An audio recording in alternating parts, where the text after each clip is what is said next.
Bonsoir à tous, bienvenue dans le vestiaire d'Absolu Rugby. Allez, comme toujours, on va retrouver le Bakis Bota de l'info, notre ami Lucas Bertolotto. Comment vas-tu, mon cher Lucas? Salut Kali, ça va bien? Je suis content que tu m'appelles Bakis Bota. Je trouve que c'est une belle référence quand même. Ouais, t'as vu, je me suis pas trompé. Lulu, on perd pas de temps, on va commencer avec les 4 infos de la semaine, mais juste avant, petite pastille. Lulu, on va commencer par une info qui nous attriste. C'est la disparition cette semaine du président de l'ASM, monsieur Éric de Cromière. Ça a secoué tout le monde, hein.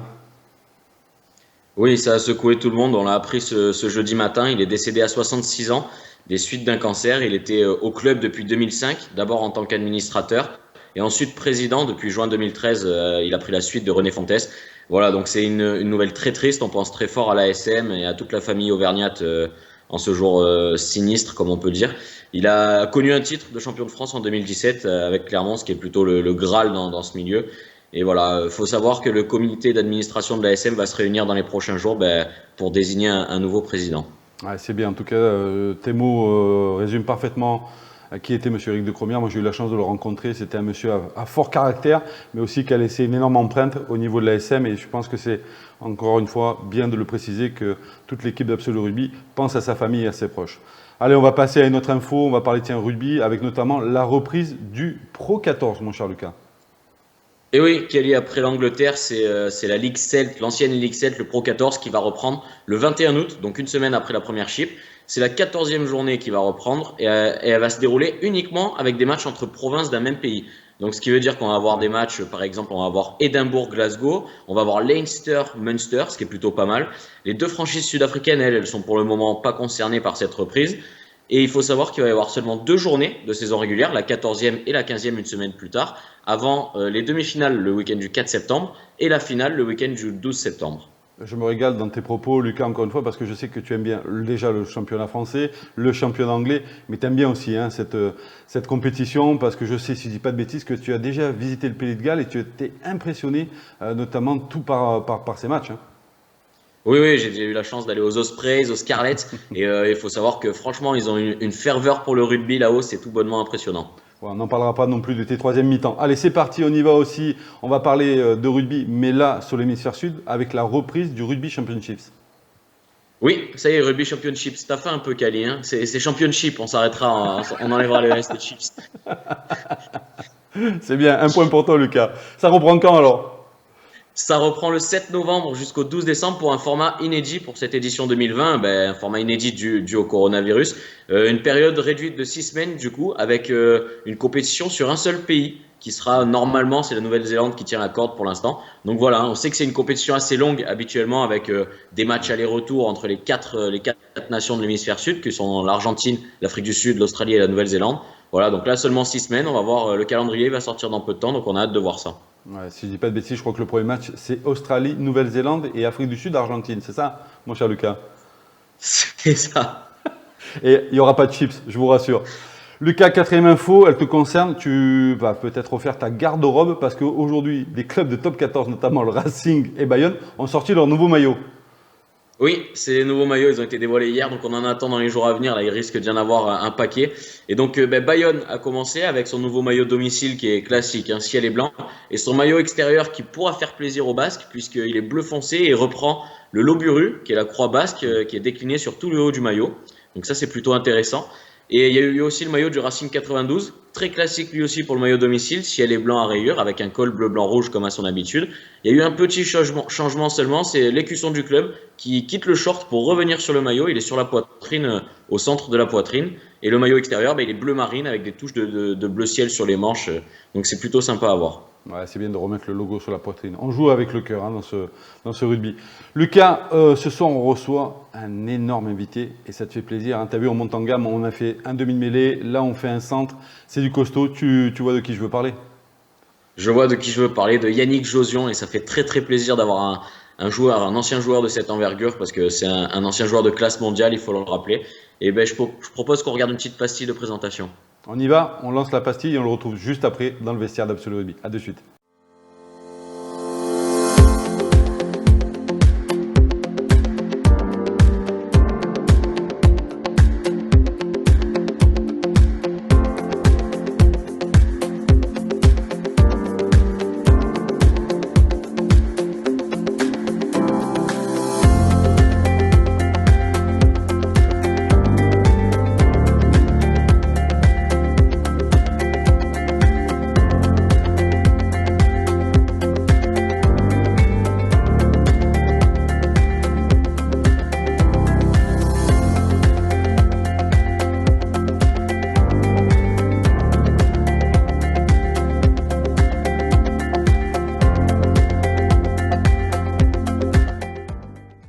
Allez, on est content de retrouver notre ami Yannick Josion. Lucas, ça fait plaisir. La semaine dernière, on a eu un demi-mêlée.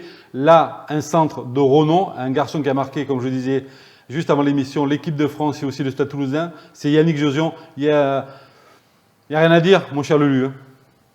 Il n'y a rien à dire, ça fait très plaisir. On passe un peu sur les trois quarts, donc je suis un peu content parce que je me sentais un peu fin à côté de vous tous. Et ça fait très plaisir d'avoir un joueur connu mondialement comme ça, un ancien joueur connu mondialement avec nous. Mon cher Yannick, en tout cas, merci en tout cas d'avoir accepté l'invitation. On va te donner la parole. Je crois qu'on a plein de choses à se raconter, à se dire. On va parler bien sûr de tes débuts dans le rugby, mais en tout cas, merci d'avoir accepté cette invitation et de venir dans le vestiaire d'Absolu Rugby. Bonsoir à tous les deux, puis c'est avec grand plaisir voilà, que je participe à cette émission sous un autre format que d'habitude, mais je pense que ça sera aussi ludique que d'habitude. Voilà. Ouais, t'inquiète pas parce que tu sais, nous on a deux principes, le sourire et la bonne humeur, ce qui fait un peu la force de cette émission. Mon cher Lucas, on va commencer par quoi avec notre ami Yannick? Ben écoute, je pense qu'on peut parler de ses débuts dans le rugby à Groslay. Donc Yannick, si tu peux nous raconter un peu comment toi tu es arrivé dans le rugby du coup. Je suis arrivé dans le rugby, donc effectivement à Groyer, club de Mégissier, club phare dans le Tarn. Voilà, donc c'était pas les Castrés qui étaient sur le devant de la scène dans les années 80, mais plutôt le club de Groyer. Et mon père, qui a toujours effectivement suivi l'équipe 1 à Groyer, m'a poussé à débuter dans ce sport, donc à l'âge de 7 ans, tout simplement, comme beaucoup de jeunes rugbymen. Et puis voilà, après quelques années à vagabonder à droite à gauche dans les tournois à l'école de rugby, où on apprend à la fois les gestes rugbymen, mais aussi à la fois l'état d'esprit, parce que c'est ça qui compte aussi dans les déplacements. Mais je me suis forgé, effectivement, je dirais peut-être un mental et surtout un état d'esprit dans ce club amateur qui met beaucoup en avant voilà, l'esprit de, je dirais, fraternel, le paternalisme, il y a beaucoup d'entraide et que l'on retrouve toujours aujourd'hui. Et je suivais en parallèle les exploits de l'équipe 1 de Groyer avec des joueurs bien connus, comme Guy Laporte, comme Henri Sas, comme Revaillé, etc. Des joueurs qui sont partis après pour certains, notamment à Colomiers, puisqu'il y avait beaucoup de joueurs qui faisaient des expériences avec Colomiers. Il y en a au moins eu 5 ou 6. Et voilà, ce qui m'a permis après plus tard de rejoindre effectivement le club de Colomiers. C'est bien parce que tu dis, je me suis forgé un mental, mais aussi un physique. Et c'est vrai qu'après, tu as eu la chance de jouer, bien sûr, à haut niveau. En tout cas, c'est bien parce que ce club de Groyer, pour le rappeler, j'en discutais juste avant l'émission avec Lucas, il a quand même formé d'autres joueurs et tu as oublié, il y a aussi Fabien Pelouse qui est passé par Groyer. Oui, Fabien, il a rejoint le club je pense, en 92-93. L'année où vous avez participé, je crois, Christian, avec toi, là, à la sélection Midi-Pyrénées contre les Sud-Africains. J'étais venu voir le match. Donc il était déjà à Groyer. Il a fait principalement quelques années en équipe 1, pas forcément un junior, puisqu'il était déjà bien aguerri très jeune, quoi, à 18 ans. Voilà, donc il y a eu plein de bons joueurs et des joueurs références. Et c'est vrai que ce club, bon, forcément, depuis les années 90, après, a évolué plutôt en Pro D2 et en Fédéral 1. Pour ma part, quand j'ai évolué en équipe première à Groyer, c'était en Pro D2. On a fait également une saison Fédéral 1. Et on avait l'année de Fédéral 1, on avait perdu d'ailleurs en finale contre Aubenas où Rémi Martin jouait et débutait sa carrière. Voilà, pour il avait 12 ans, Rémi Martin, là. Ouais. Il était déjà très mûr. Lucas, après Groyer, il va où notre ami Yannick? Eh ben après Groyer, il part à Colomiers, il va pas bien loin, hein. Il reste dans le coin, il part sur Colomiers. Pourquoi du coup ce club de Colomiers? Alors j'avais la possibilité de partir à Castres en plus de la proposition de Colomiers. Castres proposait d'intégrer on va dire, le groupe au sens large, mais étant plus stagiaire pro. Et puis Colomiers me proposait directement d'intégrer l'équipe 1, avec la possibilité pour moi de continuer mes études plus facilement peut-être à Toulouse, puisque j'étais à l'école d'ingénieur de Purpan. Donc entre deux entraînements, j'ai allé à l'école de Purpan, donc c'était quand même assez simple pour moi. Et puis, je suis arrivé à Colomiers juste après leur finale perdue contre le Stade français, donc le championnat de France, mais certes sur une bonne dynamique. Et pour moi, ça a été vraiment une aubaine, un tremplin. En plus, bon, il y avait Sébastien Roch était blessé, surtout Jérôme Serac était blessé, donc ça m'a permis de jouer assez rapidement dès le premier match contre Montferrand. contre Tony Marsh et Ngomo, je crois qu'il joue au centre. Voilà, premier match de top 14, et puis après c'était parti, l'aventure, avec une première année qui s'est enchaînée rapidement, des sélections d'équipe de France. Enfin voilà, ça a vraiment été pour moi une aubaine que d'arriver à ce moment-là. Ce qui est bien avec Yannick, c'est que tu sais, en 30 secondes, il te fait tout le panel de toute sa carrière. On va y aller mollo parce que sinon on va faire l'émission en 30 secondes. Yannick, c'est bien parce que tu parles de Colomiers, tu dis ok, j'ai vécu des belles choses parce qu'avec des très bons joueurs, il faut le rappeler encore une fois. Tu as eu Serge Millas, si je ne me trompe pas, comme entraîneur, hein, c'est ça? Oui, Serge Millas et Jean-Philippe Caria, voilà, des hommes de tempérament, mais surtout pour Serge Millas qui avait effectivement ça en lui, quoi, l'habitude de diriger, je dirais, des joueurs, des avants, et plus tard une équipe. Voilà, donc pour moi, ça a été vraiment intéressant de croiser à la fois des joueurs très expérimentés comme Fabien Galtier, comme Jean-Luc Sadorni, qui sont tous les deux différents, parce que Jean-Luc, c'est plutôt quelqu'un de doué et pas forcément, je dirais, à l'entraînement tous les jours. Par contre, Fabien, lui, c'était la rigueur, c'était quelqu'un qui cadrait tout le monde. Et dans la préparation des matchs, enfin, je l'avais dit à Fabien, je dis, ben, ça fait du bien quand tu motives tout le monde, ça apporte beaucoup. Et voilà, donc j'ai été bercé un peu par ça. Et à la fois, il y avait aussi l'esprit amateur que j'avais connu à Groyer, parce que c'est qu'à Colomiers, on faisait les entraînements entre midi et deux, en fin de journée, et tous les joueurs étaient soit étudiants, soit travaillaient à côté, à Airbus ou autre, avaient leur propre entreprise. Donc c'était en fait de la continuité de ce que j'ai connu à Groyer et plus tard après au Stade Toulousain. Si je me trompe pas, à l'époque, à cette époque-là, à Colomiers, tu jouais ailier ou centre, c'est bien ça? Non, je jouais principalement centre. Après, j'ai fait un match, d'ailleurs contre le Stade Toulousain, en tant qu'ailier, voilà. Et mais Christian, je pense que tu jouais au Stade Toulousain ou tu étais parti, je sais plus. Je sais qu'il y avait Franck Tourné. Mais...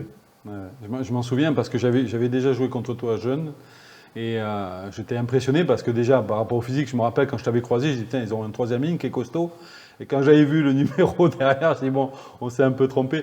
Mais c'est vrai ce que tu dis sur l'année que tu as eu, ces années avec Colomiers. Il y a un truc incroyable aussi. Tu as été repéré rapidement. Tu joues avec, si je dis pas de bêtises, avec les Babas et tu joues contre les Blacks et tu gagnes en plus. C'est ça qui est énorme. Oui, on a fait effectivement, j'ai fait une première sélection avec Babas en novembre, donc quelques mois après mon arrivée à Colomiers.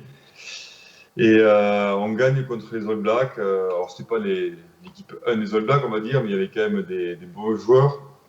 Et voilà, donc après, j'ai eu la possibilité de pouvoir intégrer le tournoi des Six Nations au printemps qui suivait, mais j'ai pas pu y aller à cause d'une blessure. C'était contre l'Italie que j'étais sélectionné.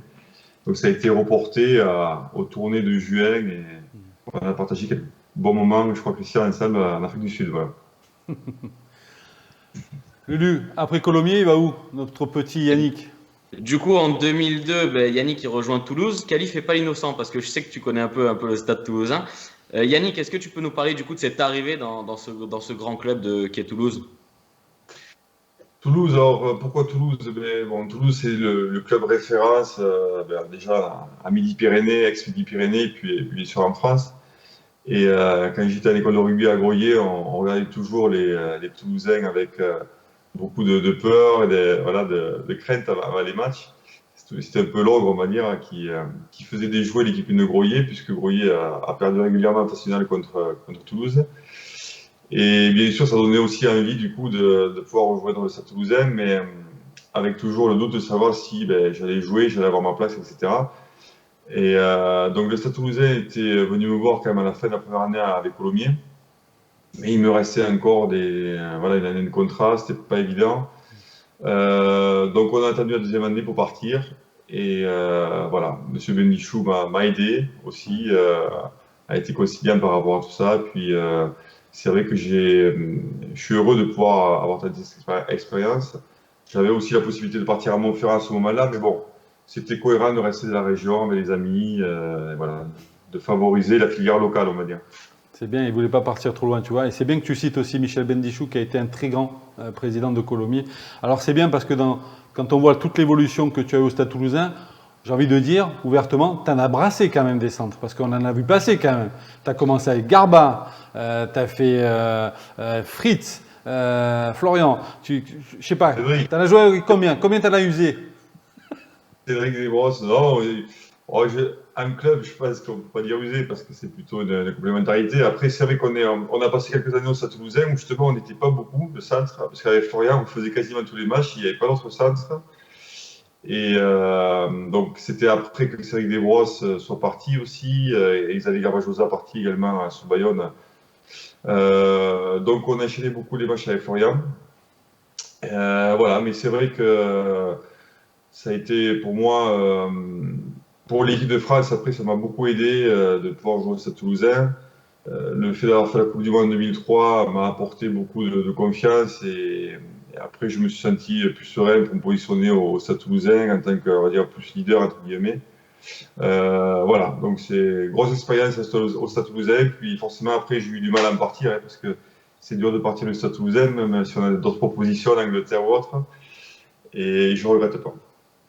Au-delà des centres que tu as brassés, tu as aussi brassé énormément de titres. 3 en Coupe d'Europe, 3 en Top 14, si je me souviens bien. Est-ce qu'il y en a un qui t'a plus marqué que les autres dans tout ça? Ben, je dirais que le titre de champion de France en 2008 est peut-être celui que je retiendrai parce que oui, je suis arrivé au Stade Toulousain, mais comme Vincent Clerc d'ailleurs, Trevor Brennan, Jean-Baptiste Poux en 2002-2003, donc été 2002, et on a enchaîné les Coupes d'Europe à peu près tous les 2 ans. Si on fait une moyenne, mais par contre le titre championnat, on avait eu du mal à l'avoir et on l'a eu qu'en 2008. Et ça a été vraiment quelque chose de fort parce qu'on l'attendait depuis un moment. Voilà. Ça a été en plus, je pense, l'année 2008, l'année la plus réussie peut-être au Stade Toulousain, où on a été très complet sur les 2 tableaux. On avait une grosse équipe et voilà, c'était un gros souvenir cette année. Si j'ai souvenir, hein, mon cher Yannick, tu étais aussi dans une période où il y avait peut-être la fin et le début d'une nouvelle génération. Parce que tu as connu, toi, les Fred Michalak et tout, les Jean Bailissade. Donc, et puis l'arrivée des cadres aujourd'hui du Stade Toulousain. Justement, comment tu les as accompagnés par rapport à ça? Oui, l'arrivée de Maxime Médard, l'arrivée de Johan Huget, toute cette génération. Donc c'est vrai que ben, tous ces jeunes qui arrivent, et bon, est arrivé aussi Gaël Ficou, qui est parti maintenant à Paris, mais il est arrivé très jeune au Stade Toulousain. Ben, moi, j'ai surtout essayé de leur montrer la voie par ce que je faisais sur le terrain, plus que par la parole, je dirais, en dehors, même si forcément il y a toujours des échanges après intéressants, mais je crois que c'est important de montrer l'exemple sur le terrain, la motivation qu'on peut avoir en dehors aussi pendant les entraînements, etc., son esprit de compétiteur, voilà, c'est un peu ce qui, je pense, me ressemblait. Donc, voilà. Puis je crois qu'après, ils ont su se faire aux besoins du club, ils ont su se faire effectivement au niveau, et voilà, ça a fait forcément des grands champions aujourd'hui. Il n'y a que Johan Huget, il a du mal, hein. Moi, je dis ça, je le taille un peu, hein. Il sait que je l'adore, mais j'aimerais bien l'avoir dans l'émission, qu'on puisse rigoler aussi un petit peu. Lucas, qu'est-ce qu'on peut dire aussi de plus sur cette épopée du Stade Toulousain? Ben, au-delà de tous ces titres et tout. Tout à l'heure, moi j'ai une question quand même, parce que tout à l'heure il nous a dit que ça a été difficile de quitter le stade lors de sa retraite. Est-ce que toi tu as eu des propositions pour quitter Toulouse justement tout au long de ta carrière? J'en ai eu, oui, pour jouer en Angleterre, pour jouer au Munster également à un moment donné. Mais je me suis posé la question en fin de carrière de savoir si je ne tentais pas une expérience en Angleterre, mais c'était plus pour apprécier, je dirais, la préparation physique, plus l'environnement d'un club, parce que ce que je recherchais à la fin, quand on commence à être un peu plus blessé, à être moins régulier, c'est d'avoir un soutien en termes de prépa physique, de staff médical plus étoffé. Et je pensais qu'en Angleterre, il y avait vraiment ça qui était mis en avant. Peut-être que Kali, tu pourras le confirmer, et c'est ce que je me suis posé la question de savoir si ça valait le coup d'aller tenter un peu l'expérience. Mais bon, voilà, ça aurait été sur 1 an ou 2 ans, pas plus. Bon, voilà, je ne l'ai pas fait pour X raisons, parce qu'il y avait aussi la famille qui avait des contraintes, donc on ne pouvait pas tout faire, mais bon, ça aurait été, je pense, une belle expérience. Ouais, il y avait la famille, mais il y avait aussi l'équipe de France, non, Lucas? Parce que là aussi, il faut qu'on en parle. Une énorme carrière avec les Bleus, mon cher Yannick. Oui, une carrière qui a duré, je dirais, 10 ans. Et c'est vrai que autant en club, bon, ce qu'on recherche, les sensations que l'on a, c'est tout l'affectif qu'on peut avoir avec les joueurs, que l'on a aussi en équipe de France, bien sûr, mais en équipe de France, c'est plus je pense, pour moi, le challenge sportif, vraiment le goût de la compétition. Et finalement, c'est ce qui m'a apporté après beaucoup pour le club, parce que je me sentais bien quand je revenais en club par rapport à tous les matchs que je faisais en équipe de France, parce qu'on est vraiment sur un tempo très élevé. Déjà, ça met un rythme vraiment de haut niveau. Et puis voilà, on a les bons réflexes, on a la bonne réactivité dans les actions. Et les tournées, pour moi, des tournées du mois de juin qui sont aussi des tournées références parce qu'on est hors de nos bases. On a besoin quelque part de se resserrer parce que c'est difficile en fin de saison avec la fatigue. Et c'est souvent des bons souvenirs. Voilà. On a pu partager, Christian, au moins une tournée en Afrique du Sud et c'est vrai que Ouais. c'est important voilà, de se Ouais. resserrer dans ce moment-là. Ouais. Ouais, c'était une très belle tournée en Afrique du Sud. Lucas? Et il nous a parlé des Coupes du Monde, des tournées, mais il y a aussi de 3 tournois à destination remportés, dont 2 où l'équipe de France fait le Grand Chelem, ce qui est pas rien quand même. Oui, oui, les grands chefs, c'est vrai qu'on a, cette année, on était plutôt bien partis, je dirais, et ça fait un moment qu'on n'a pas eu la chance de revoir la coupe. Mais ce qui est important, c'est de bien débuter les tournois, et puis après d'avoir la confiance au sein du groupe. Et le grand chelem que l'on a eu en 2010, sous l'ère Lièvremont, c'est pour moi assez étonnant parce que l'année précédente, donc en 2009, ça a été très difficile, on n'arrivait pas sur notre jeu en 2010, juste parce qu'il y avait une bonne entente dans le groupe, une bonne dynamique, sans forcément faire quelque chose d'exceptionnel. On a réussi à, voilà, à faire le grand chelem. Et preuve en est que voilà, il y a besoin de tout, d'individualité, mais aussi d'un collectif fort. Et voilà, pour moi, j'ai en tête ce grand chelem. Après, forcément, celui que l'on a gagné après la Coupe du Monde en 2003, donc en 2004, notamment la victoire contre les Anglais, ça restera un grand moment parce qu'on a battu les champions du monde. Mais voilà. Disons qu'il y a un peu de tout, il faut de la réussite, mais forcément que le collectif est très important. Tu sais ce que j'aime bien chez Yannick, mon cher Lucas, c'est cette modestie. Tu sais, à chaque fois, c'est pareil. C'est que la même chose quand tu prenais le ballon, tu sais, tu avais l'impression qu'il jouait avec une certaine dextérité, une certaine facilité. C'est-à-dire, c'était le premier 3/4 avec son gabarit, tu vois, comme certains. Alors, je dis, c'est pas non plus pour les limiter, mais tu vois, on allait, vas-y, pète, pète. Et en fait, avec Yannick, tu savais que c'était open bar. Tu savais que tu pouvais jouer un offload. Je pense que tu as été peut-être un des premiers à tenter ce genre de geste. Et c'est vrai que c'était toujours un régal. Justement, si on parle de ça, encore une fois, cette période avec l'équipe de France, il y a eu de belles associations quand même, encore une fois, Yannick. Il y a eu Tony Marsh, je t'en parlais tout à l'heure, qui était à Clermont-Ferrand. Il y a Damien Traille, il y en a bien d'autres. Franchement, c'était même Lucas, et regarde, il a les yeux qui scintillent. C'était un régal de vous voir jouer, quoi. Ouais, c'est vrai qu'il faut arriver à trouver la complémentarité quand on joue au centre. Et c'est pas toujours évident que de positionner des joueurs de qualité, mais complémentaires. Euh, alors, c'est vrai qu'avec Damien, on était, on va dire, un peu du même profil, mais vu qu'on était assez polyvalent, ça pouvait s'entendre. Avec Tony Marsh, c'est vrai que c'était quelqu'un qui vraiment évoluait sur le poste de second centre, avec des grosses qualités en défense, individuelle et collective, et puis une maturité à son poste, voilà, quelqu'un qui a apporté de la sagesse. Alors pour la Coupe du Monde, c'était super pour moi de débuter dans cette aventure avec lui.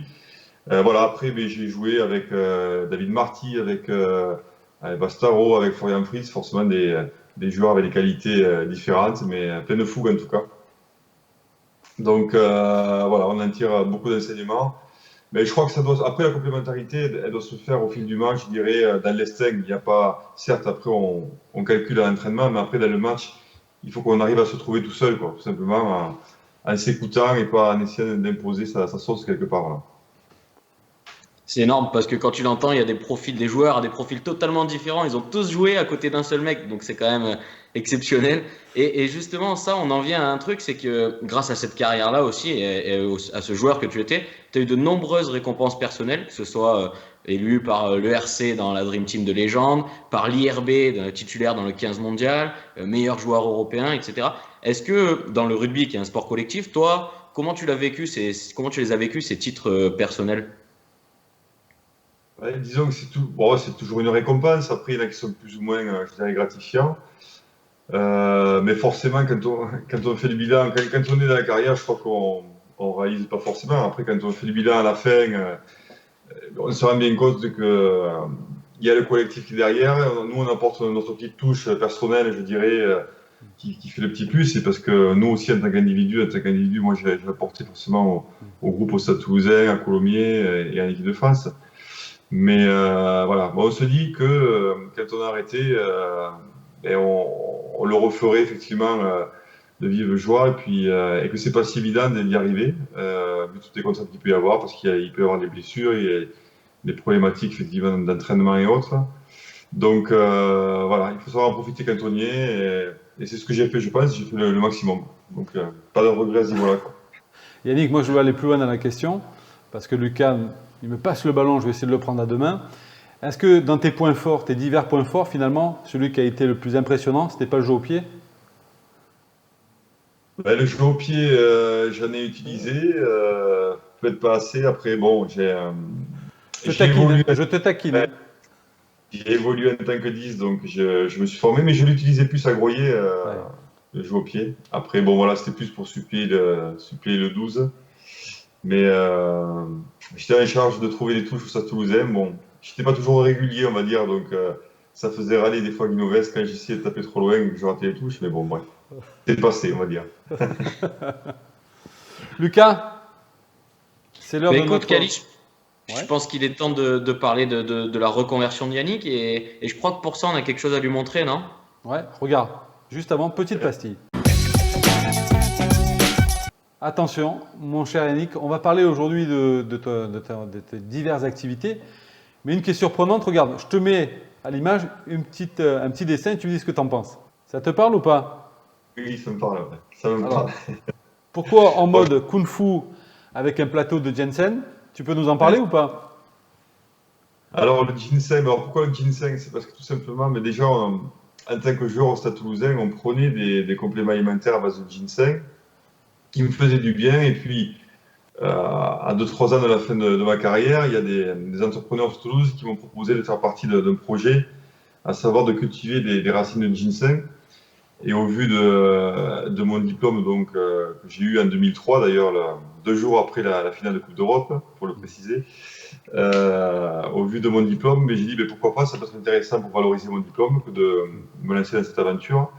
Donc à peu près en 2010, on a structuré tout ça et puis un premier projet est né à Seyss, et c'est à côté donc de Muret.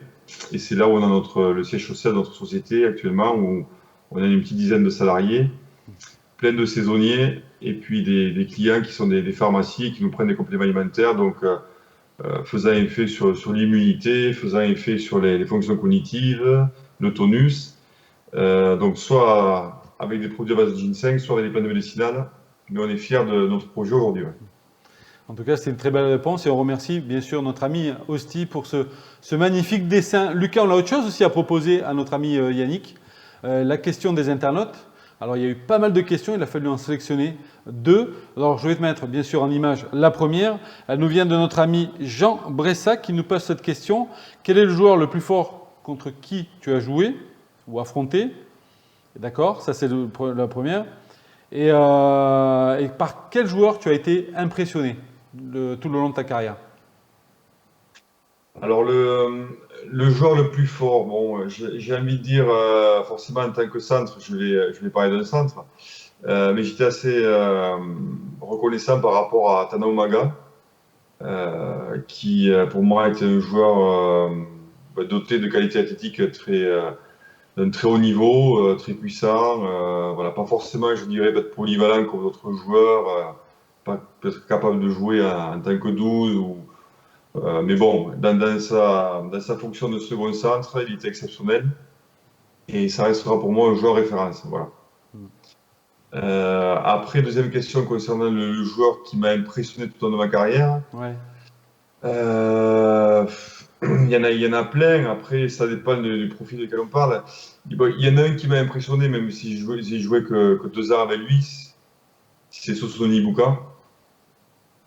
Par des qualités, je dirais, hors normes, et par rapport à sa foulée exceptionnelle, parce que j'arrivais jamais à le rattraper quand j'étais derrière lui, mais il avait une foulée incroyable, malgré le surpoids qu'il avait, Et j'aurais aimé jouer avec lui ou contre lui. Enfin, contre lui, j'ai joué, mais jouer avec lui quand il était un peu plus fit, on va dire, avec 90 kilos.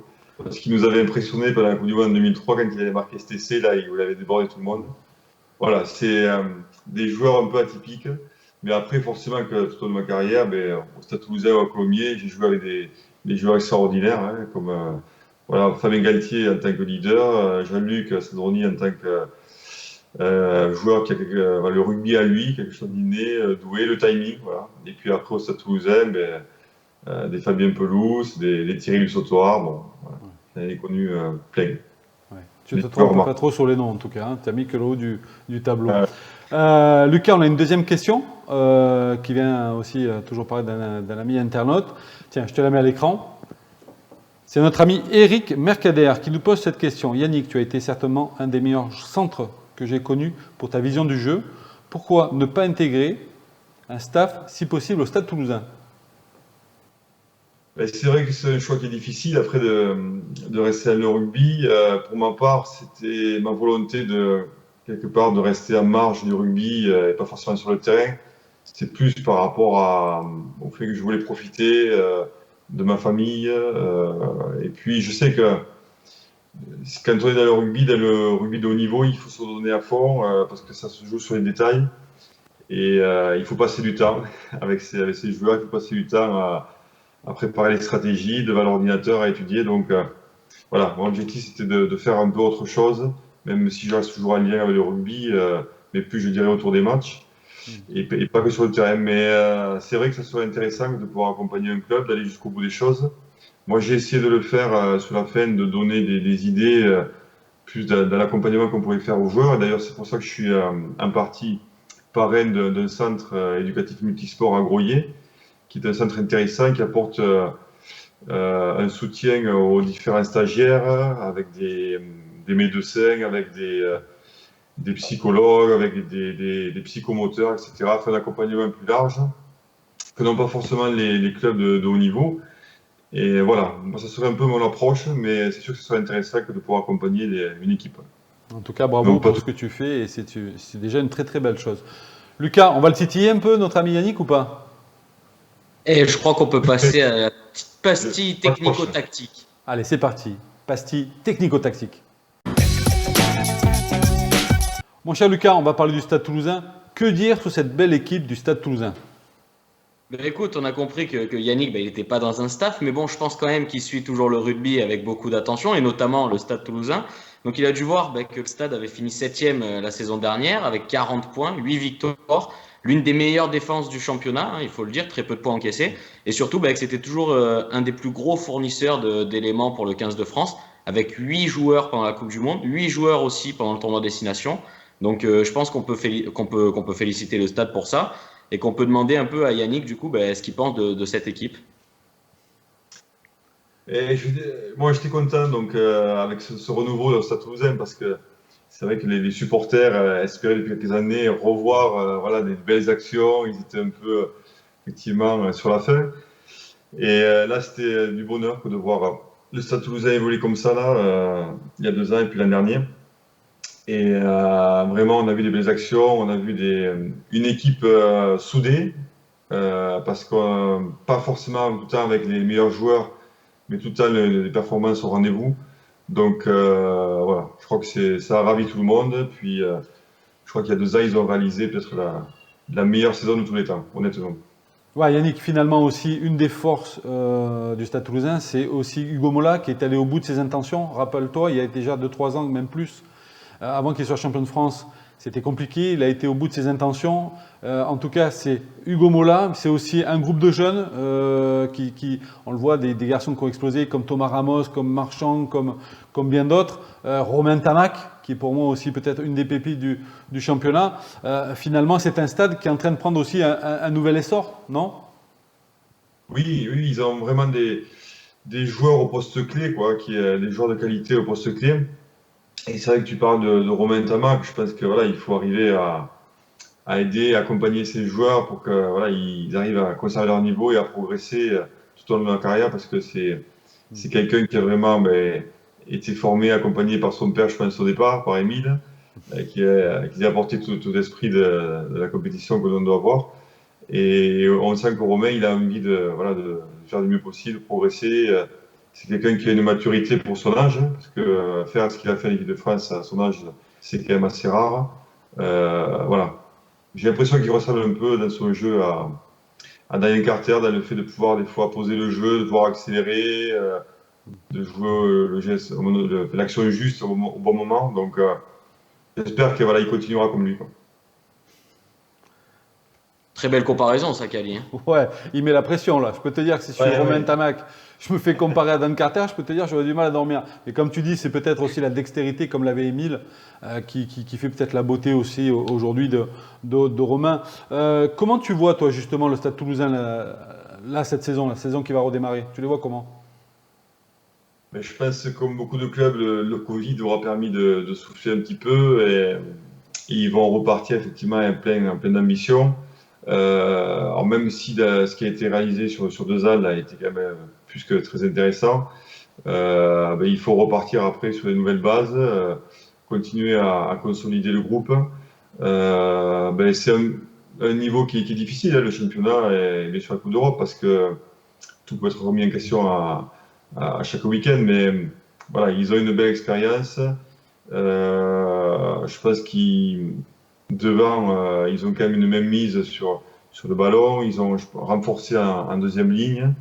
Voilà. Bon, je pense qu'ils partent sur des choses concrètes, des fondations solides.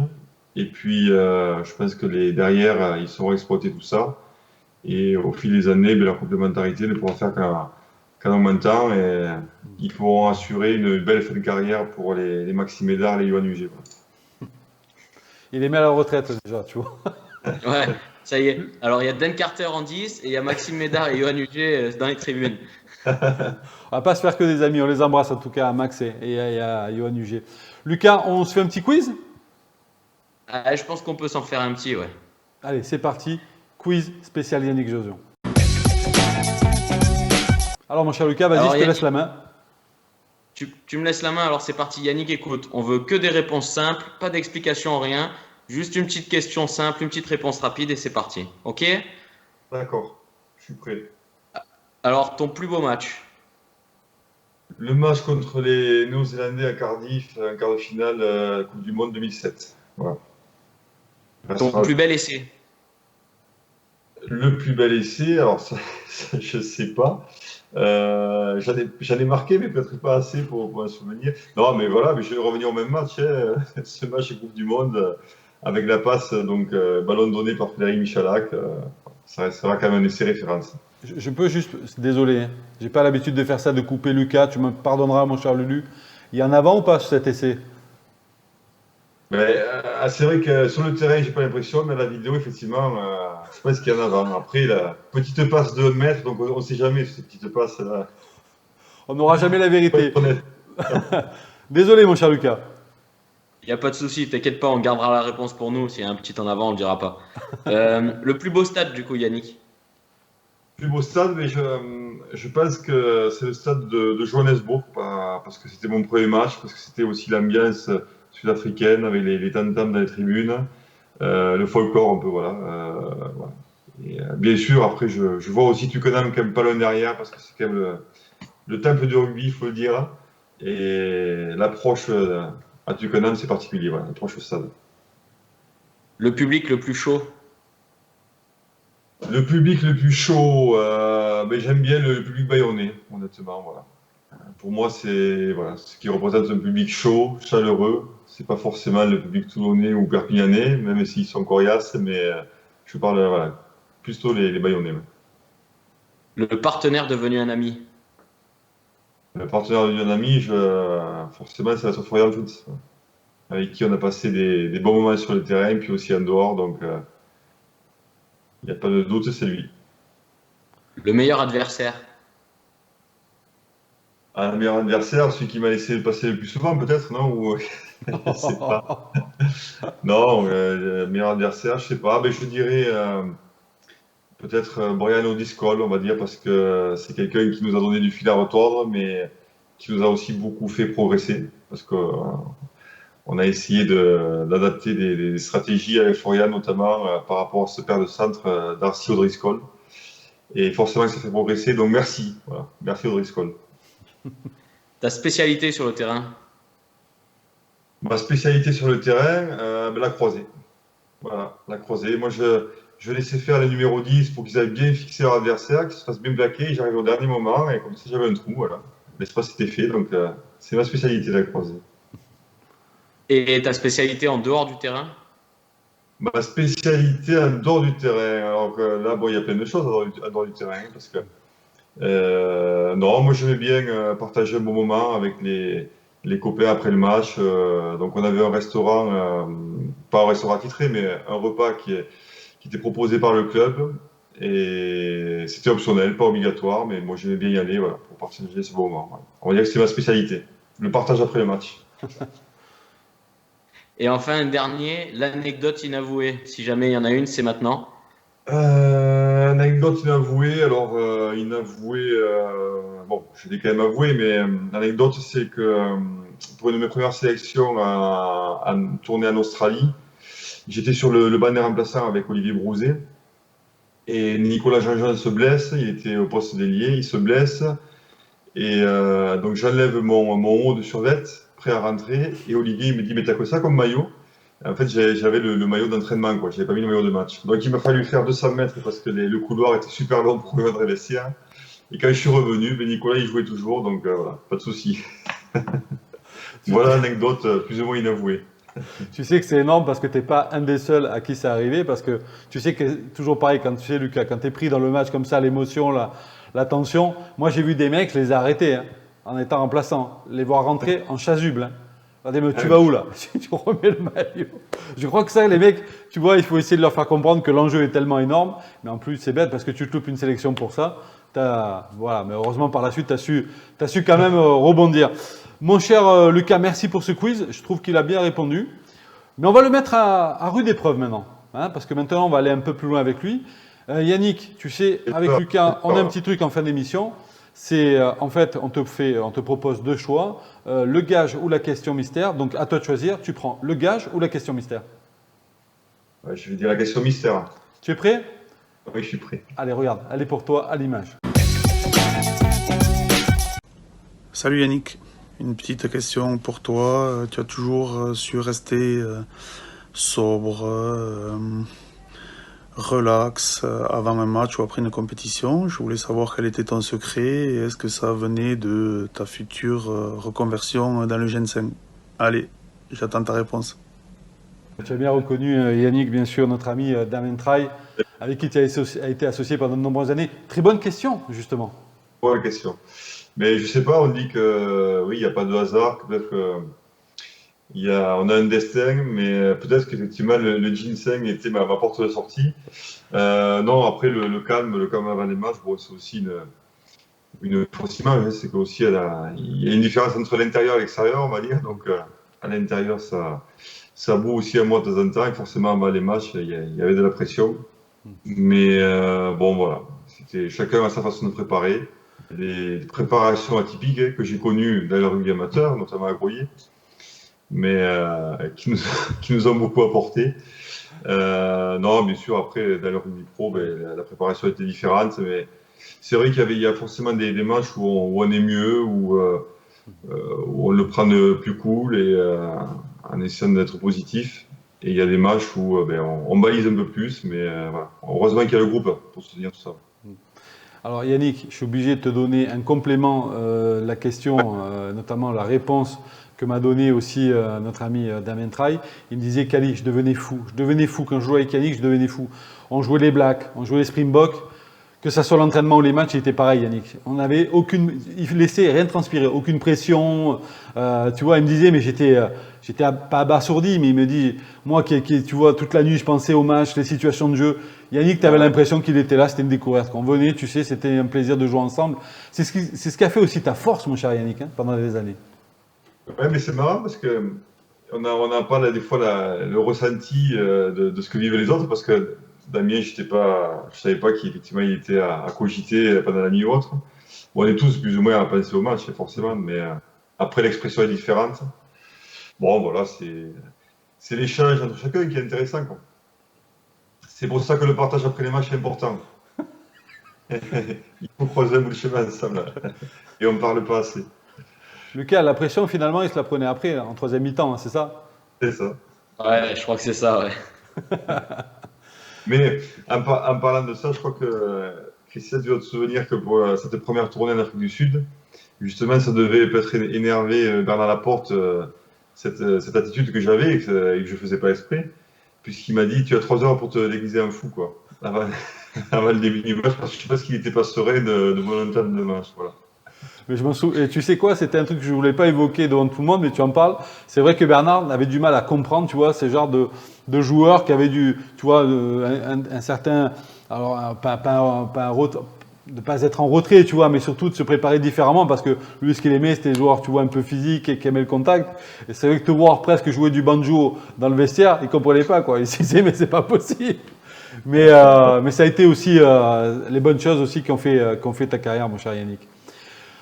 Voilà, messieurs, c'est déjà la fin de cette émission. On remercie encore une fois Yannick de s'être prêté au jeu, d'avoir pris le temps de nous répondre, de nous avoir donné aussi des belles anecdotes et aussi de belles histoires. Lucas, c'est plaisant quand même.